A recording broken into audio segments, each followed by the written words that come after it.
قوم لوط۔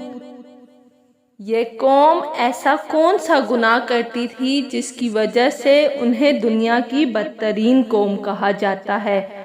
وہ گناہ کون سا تھا جو یہ لوگ کرتے تھے اور یہ کیسے اس طرح گناہ میں مبتلا ہوئے تھے؟ حضرت لوط علیہ السلام حضرت ابراہیم علیہ السلام کے زمانے میں شہر سدوم کی رہنمائی کے لیے نبوت پر منصب پائے گئے۔ سدوم کا علاقہ نہایت ہی زرخیز تھا۔ یہاں طرح طرح کے اناج، پھل، میوے بکثرت پیدا ہوتے تھے، اور یہی وجہ تھی کہ آس پاس کے علاقے کے لوگ اپنی معاشی اور غذائی ضرورت کے لیے ان بستیوں کی طرف آتے تھے۔ اور یہ بات اہل سدوم کو منظور نہ تھی۔ ان کے خیال میں ان کی بستیوں میں پیدا ہونے والے اناج، پھل وغیرہ پر صرف ان کا ہی حق تھا۔ وہ نہیں چاہتے تھے کہ دوسری بستی کے لوگ اناج کے لیے ان کی بستی میں آئیں۔ ایک دن سدوم کے لوگ اس بات پہ غور و فکر کر رہے تھے کہ آخر ان کو کیسے روکا جائے کہ ابلیس ایک بزرگ کی شکل میں آیا اور ان سے کہنے لگا کہ آپ لوگ میری بات پر عمل کرو۔ انہوں نے پوچھا کیا؟ اس نے کہا کل بتاؤں گا۔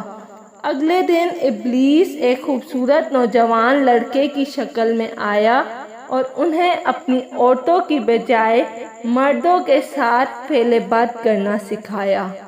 ابلیس نے کہا اگر تم ان بستیوں کے لوگوں سے نجات چاہتے ہو تو ایسا کرو، جب بھی کوئی شخص تمہارے علاقے میں آئے تم لوگ زبردستی اس کے ساتھ اپنی خواہش پوری کرو۔ اس طرح یہ لوگ بستی میں آنا چھوڑ دیں گے۔ یہ لوگ عورتوں کی بجائے مردوں کے ساتھ فحاشی پھیلانے لگے۔ ہر مجلس میں یہ لوگ فحاشی کو عام سمجھتے تھے اور یہاں بے حیائی عام ہو گئی۔ حضرت لوط علیہ السلام نے اپنی قوم کو بار بار سمجھایا، لیکن ان پر حضرت لوط علیہ السلام کی واعظ و نصیحت کا کوئی اثر نہ ہوا، بلکہ وہ الٹا ان کے خلاف ہو گئے اور مجبور کرنے لگے کہ اگر تم ایسے ہی نیک پاک ہو تو اس بستی سے نکل جاؤ۔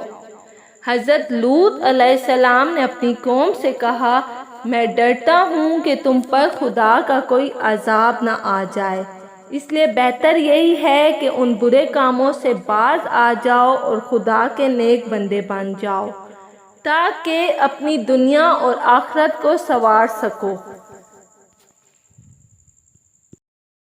اور یقین کرو مجھے اللہ نے تمہاری طرف اپنا رسول بنا کر بھیجا ہے۔ میں تم سے کوئی معاوضہ اور اجر تو طلب نہیں کر رہا، میرا اجر تو میرے رب کے پاس ہے۔ لیکن ان پر حضرت لوط علیہ السلام کی واعظ و نصیحت کا کوئی اثر نہ ہوا، الٹا انہیں تنگ کرنے لگے اور کہا جس عذاب سے تو ہمیں ڈراتا ہے اگر تو سچا ہے تو ہم پر لے کر آ۔ آخر خدا کا غضب جوش میں آیا اور اللہ تعالیٰ نے اس بستی کو فنا کرنے کا پختہ تہیہ کر لیا۔ اللہ تعالیٰ نے عذاب کے لیے اپنے فرشتے بھیجے۔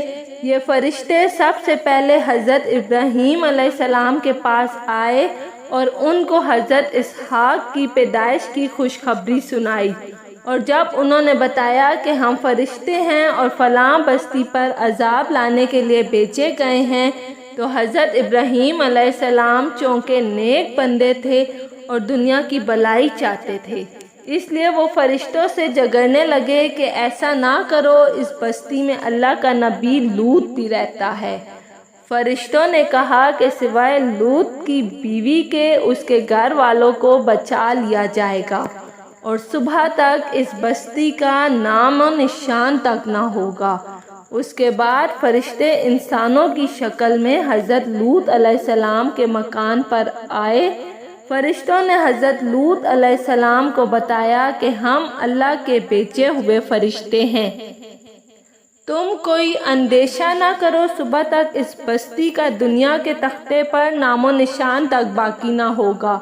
تم اپنے گھر والوں کو لے کر رات کی تاریکی میں اس بستی سے نکل جاؤ، لیکن تمہاری بیوی اس عذاب سے نہیں بچ سکتی۔ چنانچہ رات کے آخری حصے میں حضرت لوط علیہ السلام اپنے گھر والوں کو لے کر اس بستی سے نکل گئے۔ اگلے دن پستی کھنڈرات کا ایک ڈیر تھی یہ بستی۔ اللہ تعالیٰ نے اس قوم پر پتھروں کی بارش کی اور زمین کو ان پر الٹ دیا، اور اس طرح قوم لوط کا نام و نشان تک مٹ گیا۔ اگر آپ لوگوں کو میری ویڈیو پسند آئی ہے تو لائک اور سبسکرائب لازمی کیجیے گا۔